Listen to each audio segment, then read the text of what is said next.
The morning bell rang loudly through Jefferson Elementary School. The chatter of students filled the hallway as they rushed to their classrooms, laughing, pushing, and sharing stories about their weekends. Among them was Ethan, a quiet 10-year-old boy with worn-out shoes and a backpack that was a little too big for him.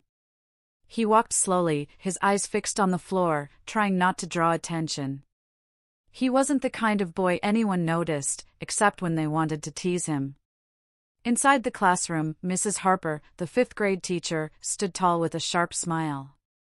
She was strict, known for her sarcasm, and always liked the kids who came from rich or popular families. Ethan wasn't one of them.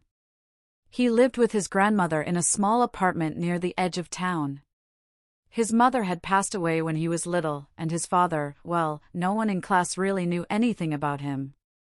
As Ethan took his seat near the back, Jake, one of the popular boys, turned around with a grin. "Hey, Ethan," he said loudly, making sure everyone could hear, "is it true your dad works at the Pentagon?" The whole class went silent for a moment, then burst into laughter. Ethan's face turned red. He looked down at his desk, wishing he could disappear. "Yeah," he said softly, "he does." The laughter grew louder. Jake slapped his desk, tears in his eyes from laughing. "Oh, really? Your dad works at the Pentagon? What does he do, clean the floors?" The kids howled again. Even a few girls giggled, whispering behind their hands. Mrs. Harper didn't stop them. She stood there with her arms crossed, watching. Finally, she said with a smirk, "Ethan, that's quite a story." "The Pentagon, huh? That's a big place for a boy like you to know about. Are you sure you're not making this up?" Ethan swallowed hard. He wanted to speak, but his voice was small. "I'm not lying," he whispered. The teacher laughed lightly. "You know, honesty is very important, Ethan. We should never pretend to be something we're not. It's okay to be proud of your family, no matter what they do. But lying about your father's job? That's not the way to earn respect." The class snickered again. Ethan's eyes filled with tears, but he refused to let them fall. He just stared at the notebook in front of him. Inside, he drew small circles again and again, trying to ignore the sound of laughter. At recess, Ethan sat alone on a bench behind the playground. He didn't want to play. He didn't even want to eat his sandwich. The laughter still echoed in his head. Liar. Pentagon. Yeah, right. The words hurt more than he could say. He wanted to scream that it was true, that his dad really did work there, but he couldn't prove it. His father was always gone, always busy, and never talked much about his job. He just said, "I work for the government, son. It's important. But you have to keep it quiet." Ethan didn't understand what important meant, but he knew his father wasn't lying. Every weekend, when his dad called or sometimes visited, he wore a suit and carried a black briefcase. His grandmother always treated him with deep respect. That was enough proof for Ethan.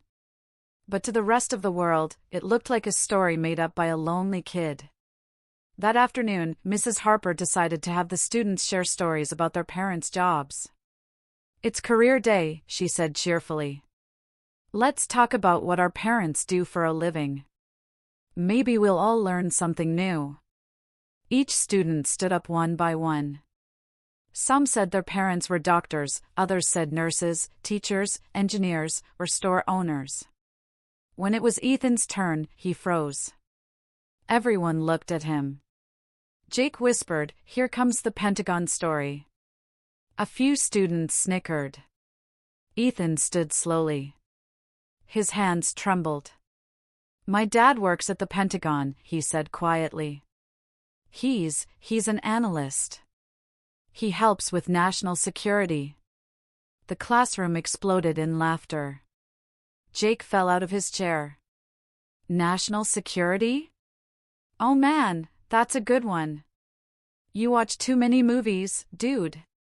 Even Mrs. Harper couldn't hide her amused smile. Ethan, she said, we're talking about real jobs, not stories from TV.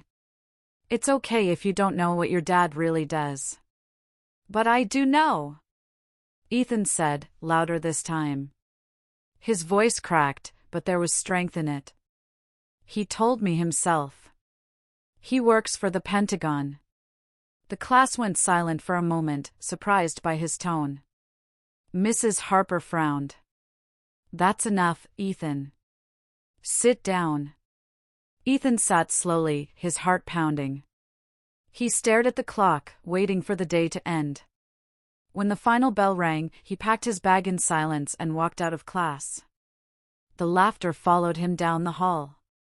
Outside, his grandmother was waiting for him in her old car. She smiled warmly, but when she saw his face, her smile faded. What happened, sweetheart? She asked gently. Ethan shook his head. Nothing, Grandma.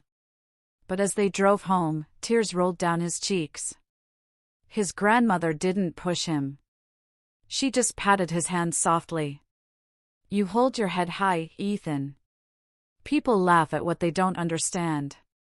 That night, Ethan sat by the window, looking at the dark sky. Somewhere out there, his father was working, maybe in a big building full of secrets. He didn't know what his dad did exactly, but he believed in him.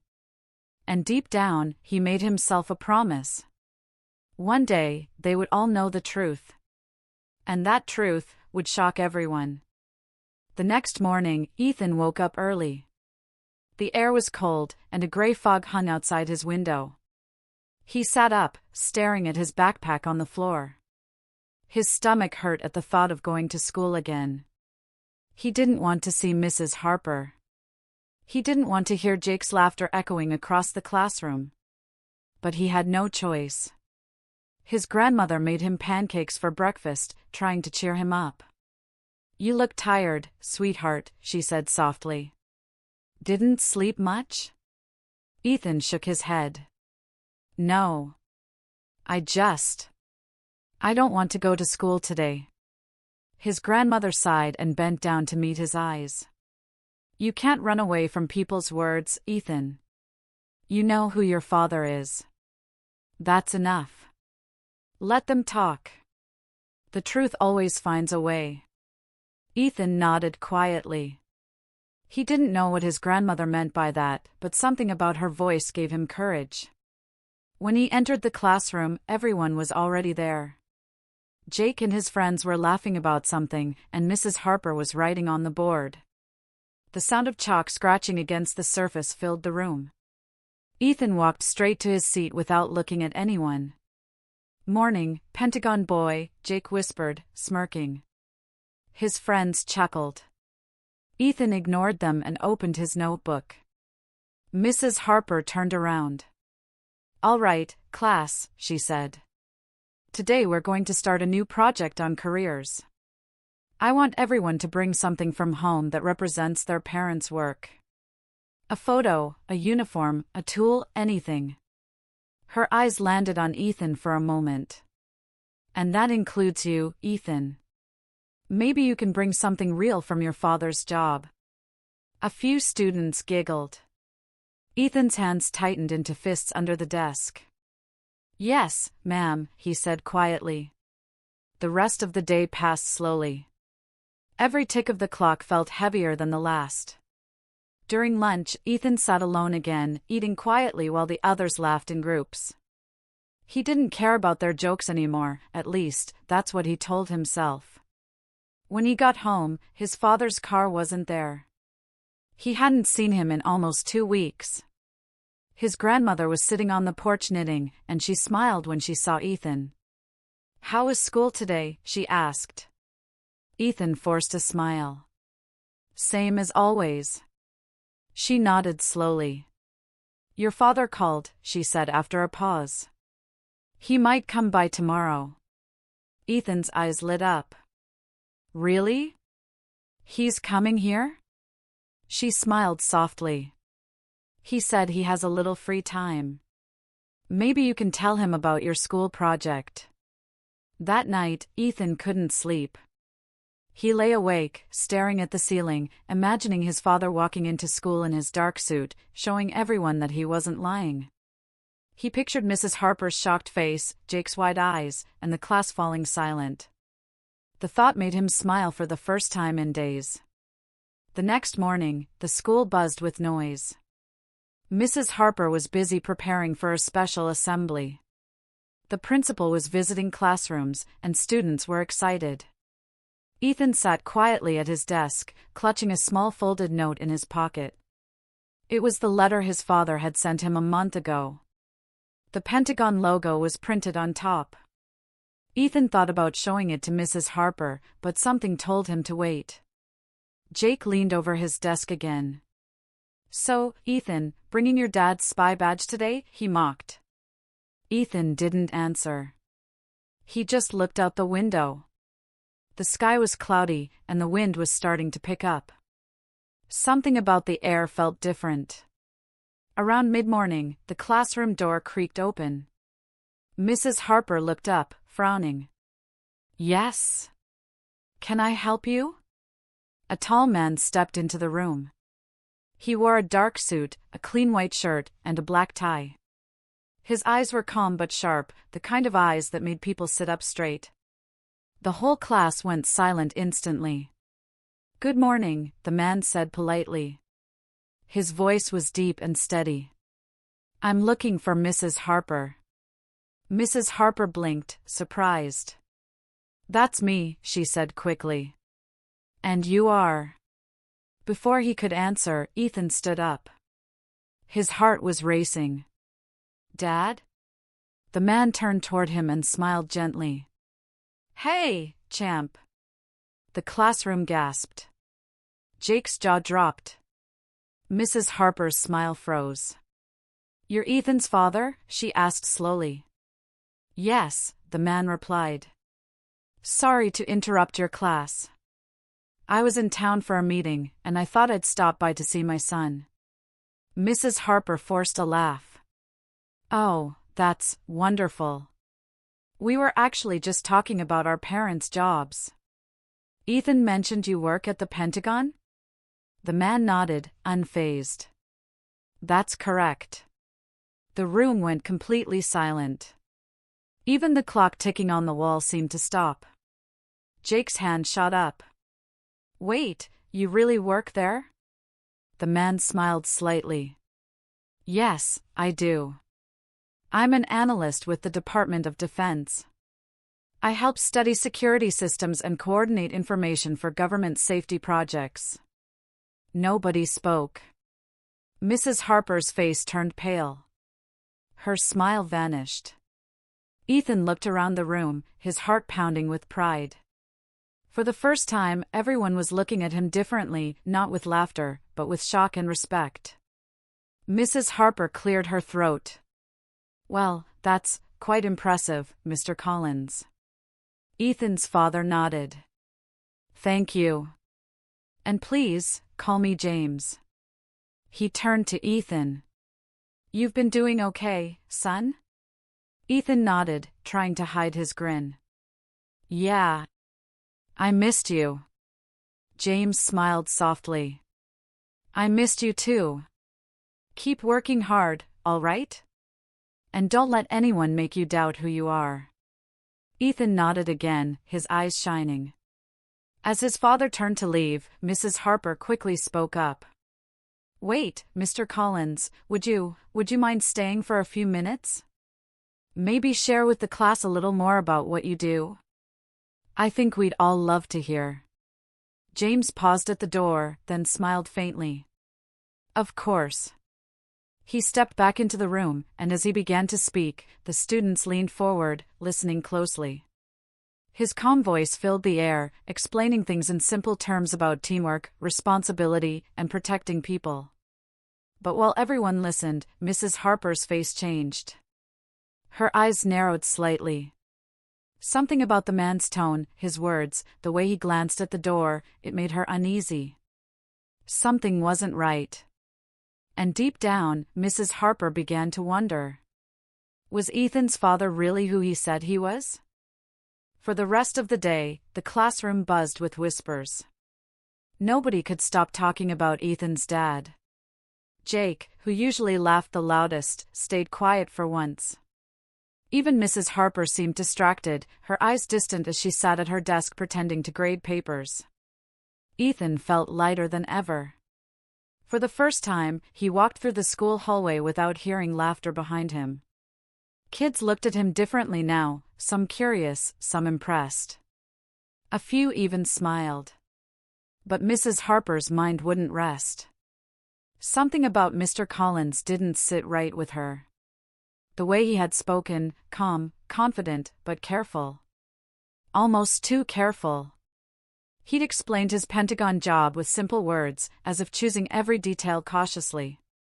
She couldn't stop thinking, was he hiding something? That afternoon, after the final bell rang, Mrs. Harper went to the teacher's lounge. Her friend, Mr. Jensen, the history teacher, was making coffee. "You look troubled," he said, handing her a cup. Mrs. Harper hesitated. "It's that new kid, Ethan Collins. His father came by today. Said he works at the Pentagon." Mr. Jensen whistled. "Impressive. What's the problem?" She frowned. "That's just it. It didn't feel right. He didn't show any ID, and he seemed too smooth. You know what I mean? Like someone pretending to be something." Mr. Jensen shrugged. "Maybe he's just private. People who work in security jobs don't always talk freely." "Maybe," she said quietly. But her instincts didn't let go. Later that evening, she sat at her desk after everyone had gone home. She couldn't help herself. She opened her laptop and searched, James Collins, Pentagon Department of Defense. Hundreds of results appeared, but none matched the man she saw today. No photos, no records, nothing about an analyst by that name. Her eyes narrowed. "Strange," she whispered. Meanwhile, Ethan sat at the dinner table with his father and grandmother. The old clock ticked softly in the background. The small dining room was warm, filled with the smell of soup and bread. His father smiled as Ethan talked about his day, the laughter, the surprise, the teacher's face when he walked in. "I told you they didn't believe me," Ethan said proudly. His father chuckled. "Well, they believe you now." His grandmother smiled too, but her eyes seemed tired. She looked at James carefully. "You shouldn't have gone to the school without telling me first." James put down his spoon. "I wanted to see my boy." "I know," she said softly. "But people talk, James. You should be more careful." Ethan looked between them. "Why? What's wrong?" His father smiled quickly, brushing it off. "Nothing's wrong, champ. Just adult talk." But Ethan noticed something in his father's eyes, a flicker of worry that didn't match his calm voice. After dinner, James stepped outside to take a phone call. Ethan followed quietly, standing by the window. His father's tone was low and serious. "Yes, I handled it," he said into the phone. "No one suspects anything yet. Just a small-town teacher asking questions." "It's fine." "Yes, I'll keep it quiet." Ethan froze. The words hit him like cold water. Handled it? Keep it quiet? What did that mean? When James came back inside, Ethan quickly ran to his room, pretending to do homework. His heart beat fast. Maybe he misunderstood. Maybe his dad was talking about work. But deep down, something didn't feel right. The next morning, Mrs. Harper couldn't focus during class. She kept glancing at Ethan, who sat quietly, staring out the window. At lunch, she went to the principal's office. "Mr. Daniels," she said, "I think we need to verify something about one of our students' parents." The principal raised his eyebrows. "Verify what?" She told him everything: Ethan's claim, the father's visit, the strange feeling she got, and her failed online search. Mr. Daniels frowned. You're suggesting he lied about working for the Pentagon? I'm not saying that, Mrs. Harper replied carefully. But something about him didn't seem right. I just want to be sure. The principal nodded slowly. All right. I'll make a few calls. Discreetly. Mrs. Harper thanked him and left, feeling both nervous and relieved. That same afternoon, a black car pulled up in front of the school. It wasn't shiny or fancy, just clean, simple, and quiet. Two men in suits stepped out. One of them walked inside, asking for Mrs. Harper. She met them in the hallway, surprised. Can I help you? The man showed a badge. Ma'am, we're with the Department of Defense. Her heart skipped. Oh. Of course. Is this about Mr. Collins? The man's expression didn't change. You spoke to the principal earlier?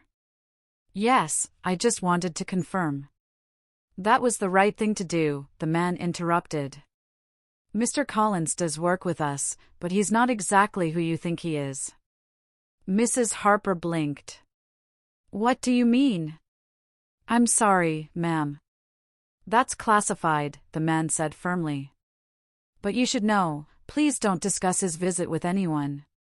For his and your students' safety. He handed her a small card. If he comes again, call this number immediately. Then the men left. Mrs. Harper stood frozen in the hallway, staring at the card in her hand. Her pulse raced. What kind of job did Ethan's father have that required that kind of secrecy? Later that night, Ethan couldn't stop thinking about his dad's phone call. He decided to ask him. When his father came home, Ethan walked up to him, nervous but brave. Dad, can I ask you something? James smiled. Of course. What's up? When you were on the phone last night, you said something about keeping things quiet. Were you talking about school? James paused for a moment, then smiled faintly. You overheard that, huh? Ethan nodded. His father knelt down beside him. Listen, buddy. My job is complicated. Sometimes I have to deal with things I can't talk about. It doesn't mean something's wrong. It just means I have to protect people. Protect people? Ethan repeated softly. Yes, James said. And that includes you. Ethan stared into his father's eyes. He wanted to believe him. He wanted to think his dad was telling the truth. But deep down, he could feel something hidden, something big. And that night, as he lay in bed, he couldn't shake one question from his mind. What if my dad isn't really working for the Pentagon, but running from it? The next morning, Ethan woke up with a heavy heart. The sunlight spilled through his curtains, but it didn't feel warm anymore. He kept hearing his father's voice in his head, I have to protect people. That includes you. But protect him from what? At breakfast, his father was already dressed in his black suit, ready to leave. His grandmother poured coffee and watched them both quietly. I have a meeting out of town, James said, glancing at his watch. I'll be gone for a few days. Stay out of trouble, okay, champ? Ethan nodded slowly. Will you call me? Of course. James smiled, but it didn't reach his eyes this time. Always. As the door closed behind him, the sound of the car driving away felt too final, like he wasn't just leaving for work, but for something deeper, something hidden. Ethan's grandmother noticed the look on his face. What's wrong, sweetheart? Ethan hesitated. Grandma, is Dad really working for the Pentagon? She froze for a second, her spoon stopping midair. Then she looked at him softly. Why would you ask that? Because, Ethan lowered his voice. I heard him on the phone. He said something about keeping things quiet. And yesterday, 2 men came to the school. They talked to Mrs. Harper. I think they were from the government. His grandmother's face went pale. She set the spoon down and sighed. Ethan, your father, he does important work. But not everything about it is safe to talk about. You have to trust him. But what if he's in trouble? Ethan whispered. Her eyes met his, and for a moment he saw fear there, real fear. If he is, she said softly, then the last thing you should do is tell anyone. At school, Mrs. Harper couldn't focus again. Her mind kept returning to the two men from the Department of Defense. Their warning echoed in her head, don't discuss his visit. For everyone's safety. But how could she stay silent? She was a teacher. If one of her students was in danger, she had to know. During recess, she watched Ethan sitting alone on the same bench as always, staring at the ground. Her heart softened. Whatever secret his father had, the boy didn't deserve to suffer for it. She walked over quietly. Ethan, she said gently. Can I sit here? He nodded without looking up. I just wanted to say your father seems like a good man, she said. He cares about you. Ethan glanced at her. You think so? Mrs. Harper smiled faintly. I do. But, can I ask you something? He hesitated. Okay. When your dad said he works at the Pentagon, did he ever tell you exactly what he does? Ethan thought for a moment. He said he's an analyst. But he never talks about details. I see, she said softly. Well, that's normal for jobs like his. But inside, her curiosity burned even stronger. That night, Mrs. Harper couldn't stop thinking. She sat at her dining table with a cup of tea, staring at the card the agents had given her. She turned it over again and again. The plain white surface had only a single number on it, no names, no address. Finally, she made a decision. She dialed the number. The phone rang once. Then twice. On the third ring, a calm male voice answered. Yes. This is Mrs. Harper, from Jefferson Elementary. You visited our school 2 days ago. Ma'am, the voice interrupted quickly. You were told not to contact this number unless there was an emergency. I know, she said nervously. But I just need to understand, who is James Collins? There was a long pause. She could hear faint typing in the background, then silence. Finally, the voice said, Mrs. Harper, I suggest you stop asking questions. For your own safety. Before she could respond, the line went dead. Her hands trembled as she set the phone down. Meanwhile, Ethan couldn't sleep. He missed his dad. Every car that passed by the window made him look up, hoping it was him coming home. But it never was. Around midnight, he went to get a glass of water. As he walked past his grandmother's room, he heard her talking on the phone in a hushed voice.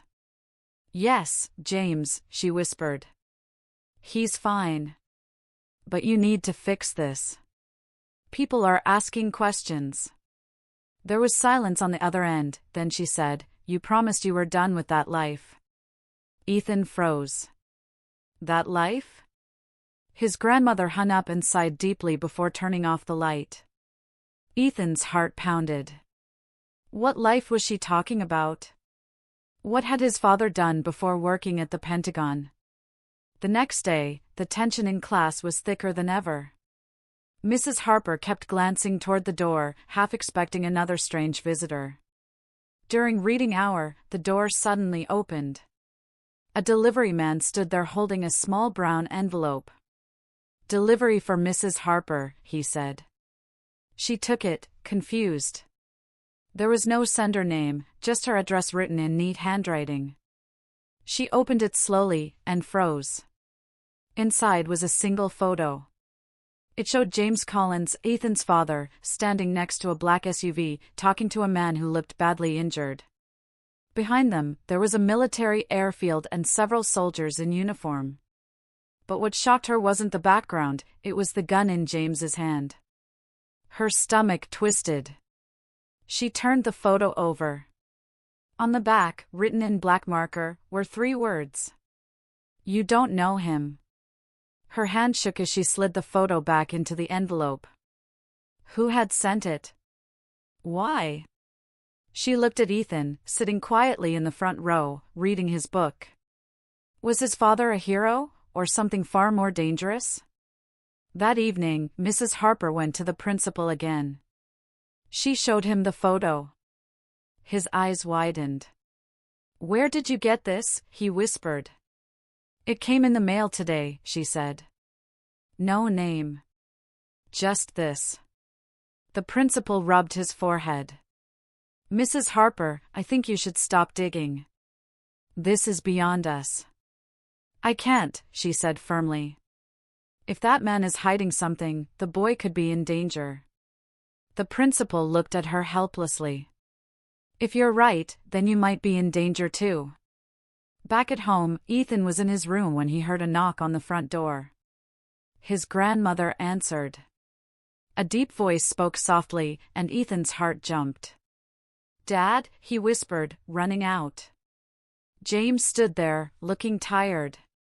His suit was wrinkled, and there was a small cut on his cheek.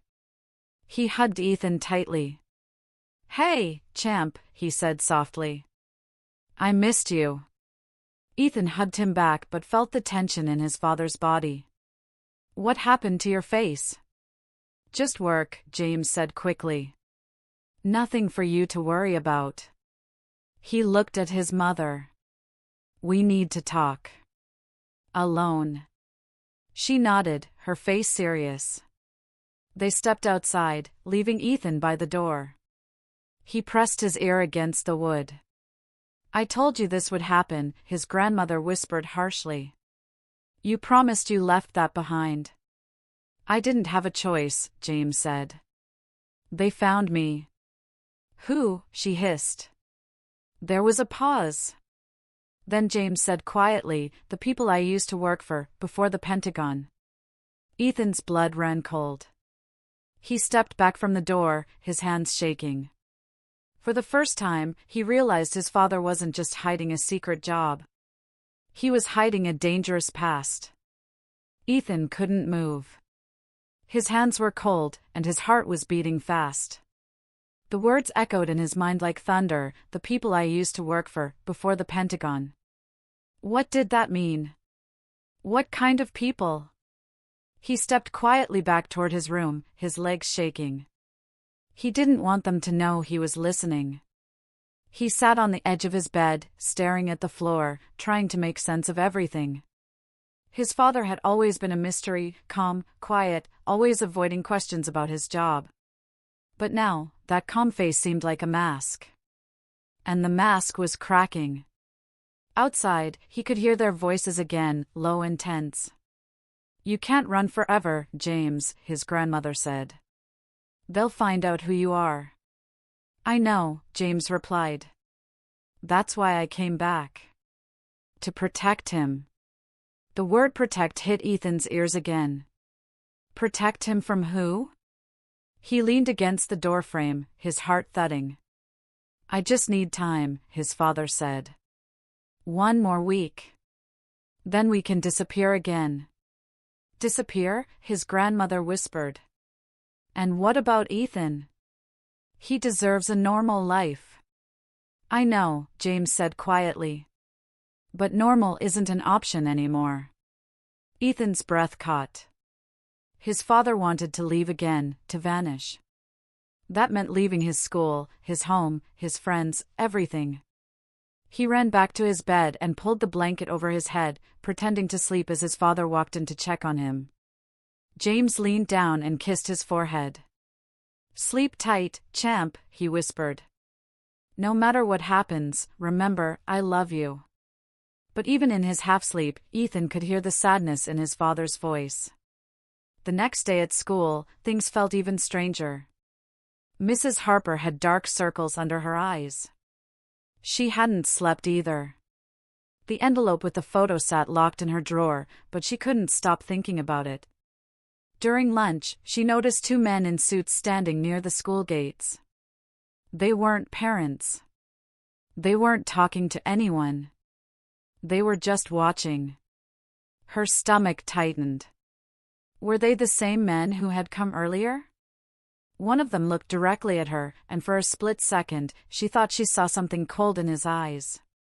When she turned back toward her students, Ethan was staring at her. Their eyes met. There was fear in his too. He knew. After school, Mrs. Harper decided to walk home instead of driving. She needed to think. But halfway down the quiet street, she heard footsteps behind her. She turned, no one. She kept walking, faster now. Then, a black SUV slowly rolled up beside her. The window lowered, and a familiar voice spoke. Mrs. Harper. She froze. It was James Collins. He stepped out of the car, wearing dark sunglasses. We need to talk. Her voice shook. Mr. Collins, what is going on? He looked around, making sure no one was listening. You need to stop asking questions. You've already drawn too much attention. Attention from who? She demanded. Who are those men watching the school? James took a deep breath. They're not from the Pentagon. Mrs. Harper's blood ran cold. Then who are they? He looked her straight in the eyes. People I used to work for, before I changed my name. Her voice dropped to a whisper. Changed your name? James nodded slowly. I used to be someone else. I worked undercover for an organization that didn't follow the rules. I thought I was serving my country, but I wasn't. I was serving people who used power for the wrong reasons. Mrs. Harper stared at him in disbelief. You mean you were a spy? Something like that, he said. And when I found out what they were doing, I left. But you don't just walk away from those people. They find you. She could hardly breathe. And now they've found you again. He nodded. Yes. And they know about Ethan. Mrs. Harper covered her mouth. Oh my God. James grabbed her shoulders gently. Please, Mrs. Harper. Don't tell anyone else. If you care about that boy, stay quiet. They're watching everything now. Then he got back into his car and drove away, leaving her frozen on the sidewalk, her heart pounding with fear. That night, Ethan noticed his grandmother packing a suitcase. Grandma? What are you doing? He asked. She tried to smile. Just in case we need to leave quickly. But why? What's happening? Before she could answer, headlights flashed outside. A car stopped in front of their house. Ethan's father rushed inside, his face pale. We have to go, he said sharply. What happened? His mother asked. They found me, he said, his voice low but urgent. We're not safe here anymore. Ethan's heart raced. Who found you, Dad? James knelt down in front of him. Listen to me, Ethan. No matter what happens tonight, you stay with Grandma, okay? Don't look back. Dad, you're scaring me. Ethan cried. James hugged him tightly. I know. I'm sorry. Outside, another car screeched to a stop. Black shadows moved near the trees. Go through the back! James shouted. Now! Ethan and his grandmother ran toward the back door. Through the window, Ethan saw his father reach into his coat and pull out something small, something that glinted under the porch light. Then came a loud knock on the front door. James Collins, a voice yelled. We need to talk. Stay back! James shouted. The silence that followed was heavy, too heavy. Then, a single shot broke through the night. Ethan froze. His grandmother screamed and pulled him away from the window. Don't look, she cried, dragging him toward the car behind the house. Tears streamed down Ethan's face as they drove into the darkness. The lights from their home disappeared in the distance, along with the man who had promised to protect him. Back at the school, Mrs. Harper sat alone in her classroom, staring at her phone. She wanted to call the police, but something stopped her. The last thing James had said echoed in her head, "If you care about that boy, stay quiet." Then, suddenly, her phone buzzed. One new message. No number. No name. Just 4 words glowing on the screen. "He's not dead yet." Her hand trembled. Somewhere out there, James Collins was alive. But for how long, and what he was hiding next, would soon change everything. The road was dark and empty, stretching endlessly under the pale moonlight. Ethan sat in the back seat of his grandmother's old car, clutching his backpack tightly. His eyes were red from crying, but he hadn't said a word since they left the house. Beside him, his grandmother kept her hands tightly on the steering wheel. The silence inside the car was heavy, the kind that carried fear, loss, and questions no one could answer. "Grandma," Ethan finally whispered, his voice trembling, "is Dad coming?" Her lips trembled before she spoke. He will find us, sweetheart. He always does." But deep inside, she wasn't sure anymore. The radio was off, but the hum of the engine filled the air. Every car that passed made her heart skip a beat. She kept checking the mirror, afraid someone might be following them. They drove for hours until they reached an old cabin near the edge of a forest, a place James had once told her about just in case. The cabin looked abandoned, surrounded by tall trees that whispered in the cold wind. As they stepped inside, the wooden floor creaked under their feet. Dust floated in the air. "Will we stay here, Grandma?" Ethan asked. "For a few days," she said, locking the door behind them. "Your father will know where to find us." Ethan sat near the window, staring at the forest. His mind was full of flashes, the loud knock, his father's voice shouting, and the gunshot. He couldn't get it out of his head. Back in the city, Mrs. Harper was still sitting in her classroom long after everyone had gone home. The mysterious message on her phone, "He's not dead yet," wouldn't leave her mind. Who sent it? How did they know?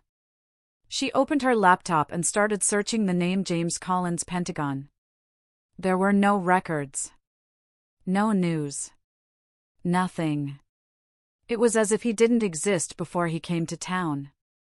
Then she tried a different search, one that made her hands shake, James Collins spy case classified. A few strange results appeared. One was an old article from 10 years ago about a secret government program shut down after a scandal involving illegal operations overseas. The article mentioned a name she didn't expect to see, Agent J. Cole. Collins. The names were too close to be a coincidence. Mrs. Harper's heart pounded. Was James Collins really Agent J. Cole? Suddenly, there was a knock on her classroom door. She froze. It was almost midnight. The knock came again, louder this time. She slowly walked to the door and peeked through the glass. A man in a black coat was standing outside. She couldn't see his face clearly. "Mrs. Harper," the man said calmly. "I know what you're looking for." Her throat went dry. "Who are you?" "I'm someone who used to work with James," he said. "And you're in danger too." She unlocked the door just enough to see him better. His eyes were sharp, full of urgency. "What do you mean?" she asked. He looked around. "They know you spoke to him. They're watching your phone. You need to leave this place now." "Who's watching me?" He took out a small USB drive and placed it on her desk. "Everything you need to know is on this. Don't open it here. Go somewhere safe." "Wait, who are you really?" she asked again. He hesitated for a moment, then said softly, "Someone who owes James his life." Before she could say another word, he turned and disappeared into the hallway. Mrs. Harper stood frozen, staring at the small black drive in her hand. Meanwhile, in the forest cabin, Ethan woke up to the sound of a phone ringing. His grandmother rushed to answer. "Hello," she said quietly. A familiar voice came through the line. "Mom, it's me." "James," she gasped. "Where are you?" "I can't say. They're tracking every call." "Are you and Ethan safe?" "We're at the cabin," she whispered. "But they could find us anytime." "I know," James said. "Listen carefully. There's a woman, Mrs. Harper. If anything happens to me, she'll know what to do. Protect Ethan. Don't trust anyone else." "James," she cried softly, "are you hurt?" "What happened?" There was a pause. Then his voice broke. "They took something from me, something I can't let them use. I have to get it back." Before she could reply, the line went dead. "James? James," she shouted into the phone, but it was too late. Ethan stood behind her, his eyes wide. "Dad's alive?" She turned and hugged him tightly. "Yes, baby. He's alive. But we can't let anyone know." That same night, Mrs. Harper packed her bag and left her apartment. She couldn't sleep. The USB drive burned in her pocket like a secret too heavy to hold. She checked into a small motel on the edge of town and locked the door. Her hands trembled as she plugged the drive into her laptop. A single folder appeared on the screen, Project Eden. Inside were dozens of files, reports, photos, maps, and names. At the top was a document titled, Operation Guardian, Lead Agent, J. Cole. Her heart pounded as she scrolled. The report detailed illegal missions, secret identities, and a betrayal from inside the agency. And there, in one of the photos, was James, standing with the same men she saw watching the school. Then she saw something that made her blood run cold. A recent date. A location. Subject, Ethan Cole, priority target. Mrs. Harper covered her mouth in shock. They weren't after James anymore. They were after his son. In the cabin, Ethan woke to the sound of footsteps outside. He peeked through the curtain, two shadowy figures were moving near the trees. "Grandma," he whispered, "someone's out there." She grabbed his hand. "Stay quiet." They crouched low as the doorknob started to turn slowly. For a moment, everything went still. Then a loud bang shattered the silence, the front door flew open, and two men in black suits stormed in with flashlights. Ethan's grandmother screamed. "Run, Ethan!" He darted out the back door into the forest, his heart pounding in his chest. The cold air hit his face as branches scratched his arms. Behind him, he could hear shouting, and then a gunshot. He didn't stop. He just kept running. Tears blurred his vision, but he didn't look back. He ran deeper into the dark woods until he collapsed behind a fallen tree, gasping for air. He pressed his face into his knees and whispered, "Dad, please find me." Somewhere far away, a man's voice on a radio said, "We've lost the boy." The forest was cold and silent, except for the sound of Ethan's footsteps crunching through the fallen leaves. His small flashlight flickered weakly, casting trembling light across the dark trees. He had been running for hours, and now he didn't know where he was. His clothes were torn, and his hands were scratched. Every sound, every crack of a branch, made his heart race. He wanted to scream for help, but he knew someone might hear him, someone who wasn't there to save him. He sat on a rock, breathing hard, trying not to cry. His father's words echoed in his mind, "No matter what happens, stay strong, champ." "Dad," he whispered into the darkness, "please find me." Suddenly, he heard movement behind him, slow, careful steps. He turned off his flashlight and held his breath. The sound grew louder. A beam of light swept across the trees. "Ethan," a man's voice called softly. Ethan froze. He didn't recognize it. He stayed quiet, hiding behind the tree. The man's light moved closer. Ethan, it's okay. Your father sent me. That made Ethan's heart pound even harder. Dad? But something in the man's tone didn't feel right, too calm, too rehearsed. Ethan picked up a stick and slowly backed away. The man's flashlight swung toward him, and for a second, Ethan saw his face. It was one of the men from the night before. Stop, the man shouted. Ethan turned and ran again, deeper into the forest. The man shouted into his radio, I found him. The boy's here. Branches whipped against Ethan's face as he ran, tripping over roots, his lungs burning. Then he saw a dim light through the trees, a small cabin. He stumbled toward it, desperate for help. When he reached the door, he banged on it with all his strength. Please. Someone help me. The door opened slightly. A flashlight shone on his face. A woman's voice gasped. Oh my God. Ethan? It was Mrs. Harper.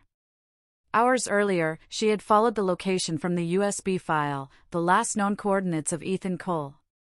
The data led her deep into the same forest. She didn't expect to actually find him. She pulled him inside and locked the door.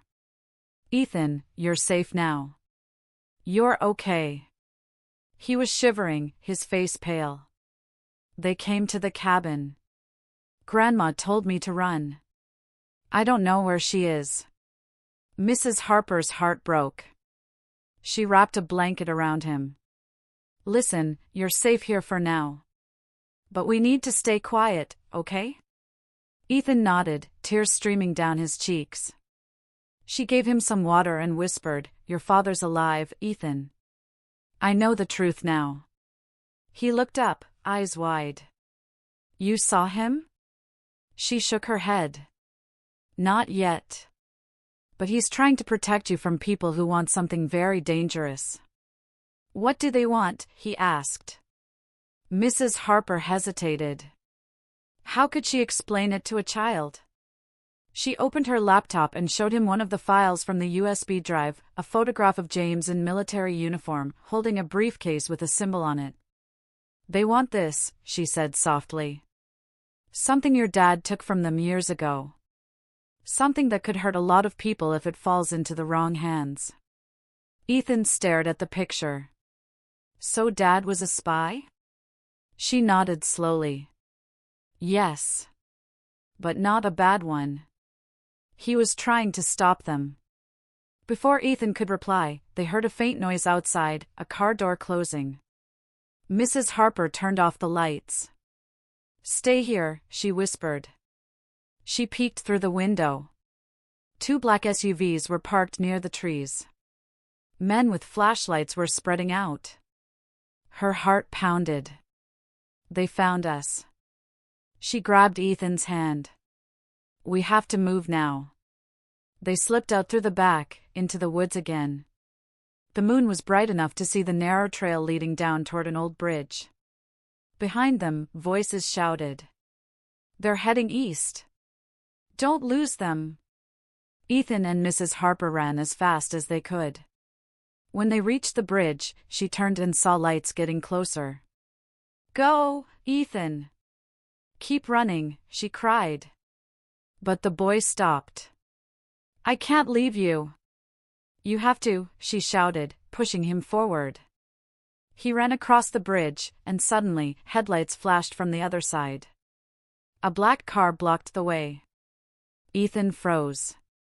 The driver stepped out, and for a moment, he thought it was another enemy. Then the man spoke. Ethan. Ethan's eyes filled with tears. Dad. It was James Collins, alive, covered in dirt and blood, but breathing. He ran toward Ethan and hugged him tightly. I told you I'd find you. Mrs. Harper caught up, panting. James! Thank God you're alive. He looked at her with a mixture of relief and urgency. You shouldn't have come. They're tracking you too. They already found us, she said. They're right behind. Before she could finish, gunshots cracked through the night. The sound echoed across the forest. James grabbed Ethan and ducked behind the car. "Stay down," he shouted. The men were closing in fast. James reached into the trunk and pulled out a small metal case, the same one from the photo. "What's that?" Mrs. Harper asked. James's voice was hard. "The reason they want my family dead." He opened it for just a second. Inside was a small black drive, glowing faintly blue. "It's the key to everything," he said. "Proof of what they did, and how to stop them." Bullets hit the car. James slammed the case shut. "We need to get out of here." Mrs. Harper jumped into the driver's seat. James pushed Ethan inside and climbed in after him. The tires screeched as the car sped across the bridge, bullets flying behind them. "Where are we going?" Mrs. Harper shouted. "Somewhere safe," James said through clenched teeth. "There's one man who can help us, someone I used to trust." Ethan looked out the window at the dark trees fading behind them. "Dad, are we going to make it?" James reached over and held his son's hand. "As long as we're together, I'll never stop fighting." But deep down, he knew the night wasn't over yet. The people chasing them wouldn't stop until they had what he carried, or until every secret he tried to protect was buried forever. The car raced down the empty highway, its tires screeching as Mrs. Harper drove through the foggy night. Ethan sat in the back seat, clutching the metal case against his chest. His father's words echoed in his ears, "It's the key to everything." James looked behind them. Black SUVs were still following, their headlights cutting through the mist. "They're gaining on us," he said. "We won't make it far on this road." Mrs. Harper's hands gripped the wheel tighter. "Then where do we go?" "There's an airfield ahead," James replied. "Old military base, shut down years ago. If we reach it, we'll have a chance." Ethan looked at his father. "A chance for what?" James met his eyes through the mirror. "To end this. Once and for all." They reached the abandoned airfield just before dawn. The place looked ghostly, broken hangars, cracked concrete, and tall weeds swaying in the wind. The sun's first light painted the sky in pale orange. James stepped out, scanning the area. "We don't have much time. They'll be here soon." Mrs. Harper followed, her heart pounding. "What are you planning to do?"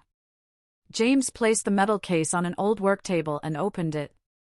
Inside, the black drive glowed softly again, pulsing like a heartbeat. "This drive," he said quietly, "contains proof of everything they did: illegal missions, assassinations, experiments. Project Eden was their way of creating soldiers who obeyed without question. When I found out, I tried to shut it down. They called me a traitor." Mrs. Harper's voice trembled. "So you stole the data?" He nodded. "And I ran. They didn't just want me dead, they wanted to erase my name, my family, my life." Ethan's voice was small. "Dad, why didn't you tell me?" James knelt in front of him, his eyes filled with tears. "Because I wanted you to have a normal life, son. A life without fear. But I couldn't protect you forever." Before Ethan could reply, the roar of engines echoed in the distance. "They're here," Mrs. Harper whispered. Black vehicles sped across the runway, forming a line. Men in tactical gear jumped out, weapons drawn. A tall man stepped forward, his face cold and emotionless. "Agent Cole," he called out, his voice calm. "It's over. Hand over the drive, and maybe we let the boy live." James stood tall. "You lost your right to make promises the day you betrayed your country." The man smirked. "You think anyone will believe you? You're a ghost, James. A dead man." James opened the case and lifted the small black drive. "Maybe. But ghosts have a way of haunting the guilty." He pressed a button on the side of the drive. A small red light began to blink. "What are you doing?" Mrs. Harper gasped. "I'm uploading the files," James said. "Every truth they buried, it's going public." The tall man shouted, "Stop him." Gunfire erupted. Mrs. Harper ducked behind a wall, pulling Ethan close. The sound was deafening. Bullets hit the old hangar walls, sending dust and sparks into the air. James ran for cover, returning fire with precision, every move sharp, trained, unstoppable. "Dad!" Ethan screamed. James turned for a split second and smiled faintly. "Stay down, champ." A bullet struck him in the shoulder, but he kept moving, his hand still on the drive. The upload bar on his phone glowed, 85%. 92%. 98%. Then another shot rang out, this time louder, closer. James fell to his knees. The drive slipped from his hand and clattered to the ground. "Dad!" Ethan ran toward him, ignoring Mrs. Harper's screams. He dropped beside his father, shaking him. "No! Please!" James's hand trembled as he reached up and touched his son's cheek. "You're my greatest mission, Ethan, never forget that." The red light on the drive blinked one last time, upload complete. Screens across the world lit up. News channels, government databases, and online feeds were suddenly flooded with files from Project Eden. The truth was out. The men froze as their radios exploded with panic. "Abort mission! Pull out now!" Mrs. Harper ran to Ethan's side. The black SUVs turned and sped away into the rising sun. The tall man glared back one last time before disappearing into the haze. Ethan held his father's hand tightly, tears streaming down his face. "Dad, wake up, please wake up." James's eyes fluttered open weakly. "You did it," he whispered. "You're safe now." And then, silence. Ethan broke down, crying into his father's chest as the wind carried the faint sound of sirens in the distance. Hours later, the place was surrounded by police and reporters. Mrs. Harper sat beside Ethan, who held his father's dog tag in his hand. A news reporter spoke in the background. "Breaking news, secret government files leaked overnight reveal the truth about a covert program known as Project Eden. The whistleblower responsible has been identified as former intelligence officer James Cole." Ethan looked up at the sunrise, his eyes red but calm. "He wasn't a liar," he said softly. "He was a hero." Mrs. Harper placed a hand on his shoulder. "He wanted the world to know the truth, Ethan. And now it does." As the morning light touched the broken runway, Ethan stood up, clutching the tag to his chest. The wind blew gently through his hair, carrying the whisper of his father's voice, steady and proud. "Never be afraid to stand for what's right, son, even when you stand alone." Ethan closed his eyes and smiled through the tears. The world finally knew who his father really was, not a liar, not a criminal, but a man who gave everything to protect his son, and the truth.